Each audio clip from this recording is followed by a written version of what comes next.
सो थोड़ा सा फ्रेंचाइजी के बारे में एक्सप्लेनेशन अगर आप दे सके कि कैसे मॉडल होता है, कैसे प्रोसेस करना होता है, मे बी सम ब्रांड जो व्यूअर्स देख रहे हैं उनको समझ में आए कि फ्रेंचाइजी मॉडल कैसे काम करता है, अगर उनको फ्रेंचाइजी ऑफर करनी है या किसी को फ्रेंचाइजी लेनी है।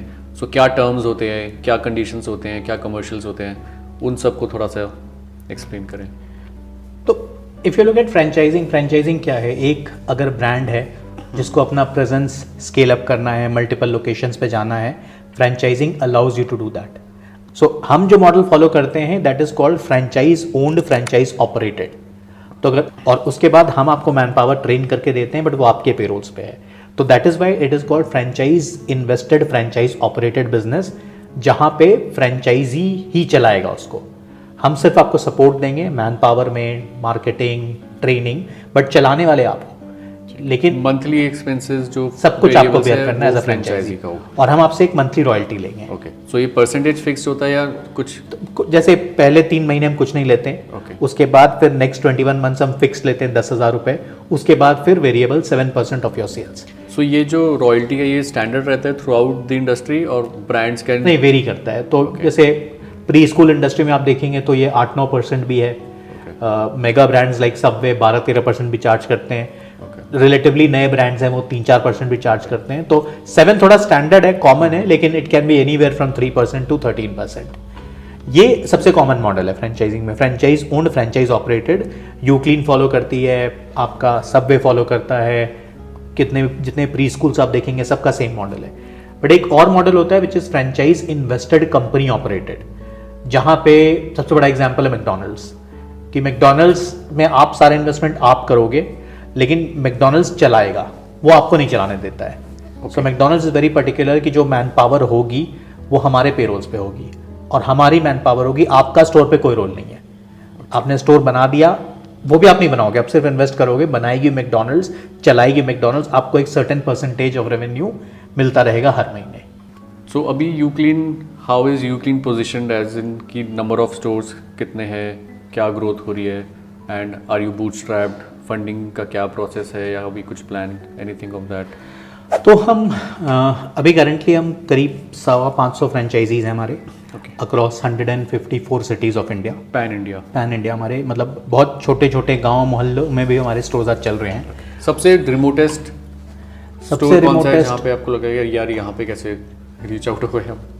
तो मतलब आपको मैं ऐसी ऐसी जगहों के नाम बताऊंगा जो आपने कभी नहीं सुना होगा और मैंने भी कभी नहीं सुना था। जैसे ज़ीरो है। ज़ीरो एक अरुणाचल प्रदेश का एक गांव है जो बहुत फेमस है फॉर म्यूजिक फेस्टिवल। उस म्यूजिक फेस्टिवल में बीटल्स वगैरह सब आ चुके हैं, लेकिन बहुत लोग इंडिया में किसी को नहीं पता, मुझे भी नहीं पता था, I'll be honest। मैंने भी पहली बार सुना है। उसके बाद कोकराझार है जो असम में है।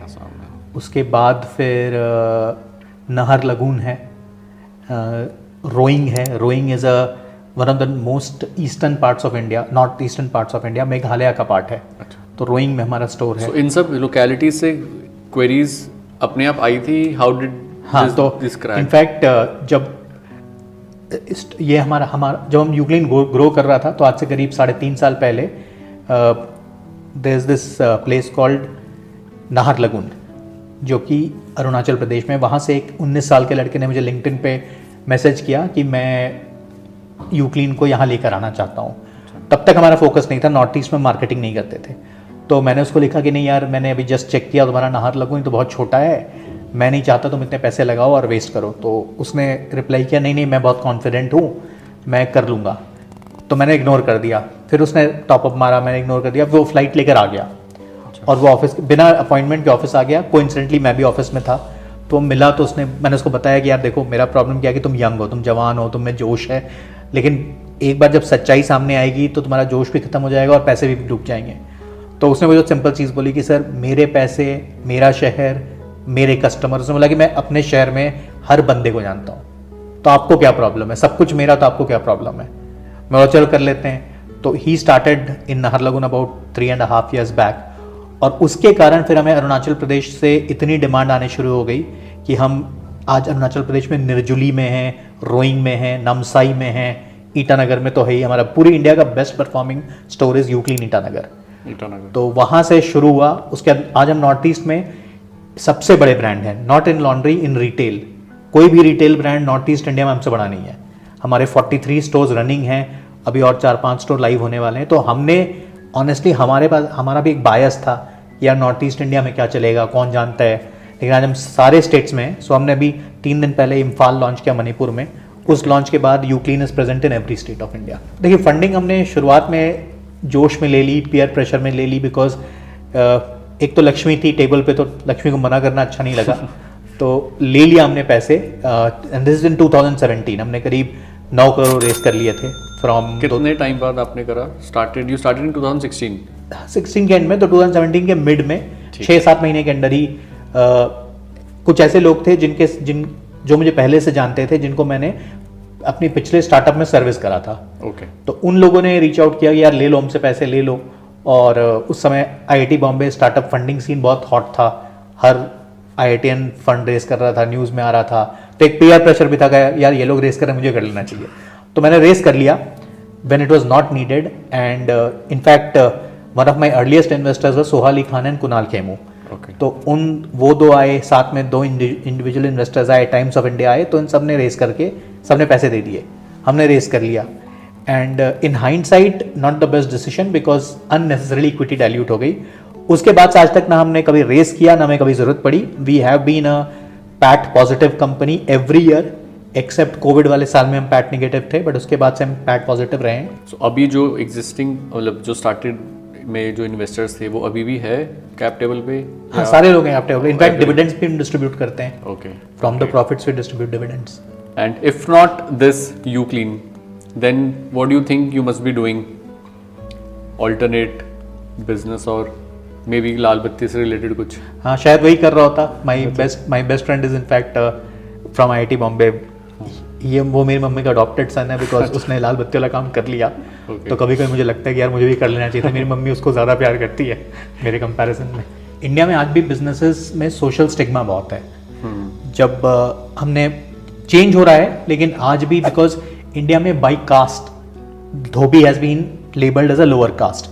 तो आज भी जब दुनिया इतनी आगे बढ़ गई है, टेक्नोलॉजी है, डिजिटल मार्केटिंग है, आप इतना कंटेंट कंज्यूम कर रहे हो ऑनलाइन, उसके बाद भी ऐसे ऐसे लोग आते हैं, ऐसे इन्वेस्टर्स आते हैं, and not only non metro cities, even in metro cities of India, जिनको सब कुछ अच्छा लगता है, बट वो इस तरह नहीं करते हैं कि धोबी वाला काम नहीं करना है। या हमारे ऐसे फ्रेंचाइज पार्टनर्स हैं आज जो हमसे रिक्वेस्ट करते हैं कि यार आप बताना मत पब्लिकली कि हम आपके फ्रेंचाइज पार्टनर्स हैं, बिकॉज हम अपनी सोसाइटी में, सोशल सर्कल में ये नहीं बता सकते हैं कि हम धोबी वाला काम कर रहे हैं। तो ये अभी भी प्रेवलेंट है? अभी भी है। मतलब जब स्टार्ट किया तो बहुत ज़्यादा था। मतलब आई वुड से कि every third person would say कि, एक बहुत रिसेंट की स्टोरी है, बंदा था इंदौर से और वो हमारे ऑफिस आया, खुद ही चेस करके, 23-24 साल का लड़का था।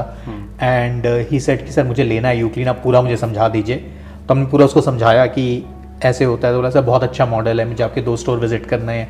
उसने कर लिए। उसके बाद उसने बोला कि सर मैं कल आपको मॉर्निंग में ट्रांसफ़र कर दूंगा टोकन, फिर आप किसी को भेज देना जो स्टोर वगैरह काम कर दे।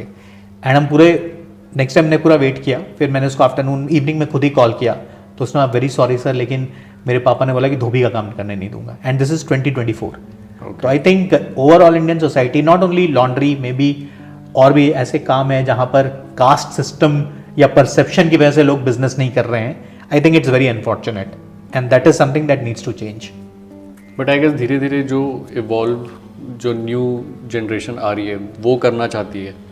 जैसे आपने अभी एक एग्जांपल दिया, 24 guy, he wanted to do this, but somehow I guess with time things will improve. Time लग रहा है and I am also hopeful कि ये चेंज होगा। बट मुझे भी लगता है कि आज के डेट पे 2024 में बैठे हैं जहाँ पर social media is so strong, digital marketing is so strong, आप इतना कंटेंट कंज्यूम कर रहे हो, आप इतने मोटिवेशनल स्पीकर्स को सुनते हो, उसके बाद भी इतनी ढकियानुसी सोच है कि आप लॉन्ड्री में इसलिए बिजनेस नहीं करना चाहते हो।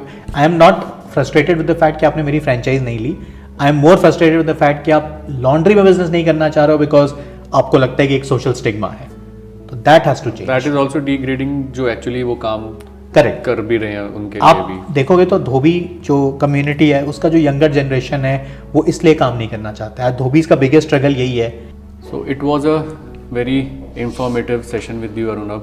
Franchise industry and laundry as a industry का काफ़ी नॉलेज मिला आपसे। एंड आई होप व्यूअर्स को भी काफ़ी कुछ समझ में आया होगा अबाउट द फ्रेंचाइजी कैसे होती है, different terms and different models franchisee के क्या होते हैं. So thank you again, thank you for taking out time. Thank you, Anurag. Pleasure has all been mine. And I genuinely hope कि through this episode people get to know laundry industry better and somehow people start looking at it more positively and जो social stigma है at least वो दूर हो जाए. It is not about Uclean, it is about the entire industry. Thank you, Anurag. Thank you.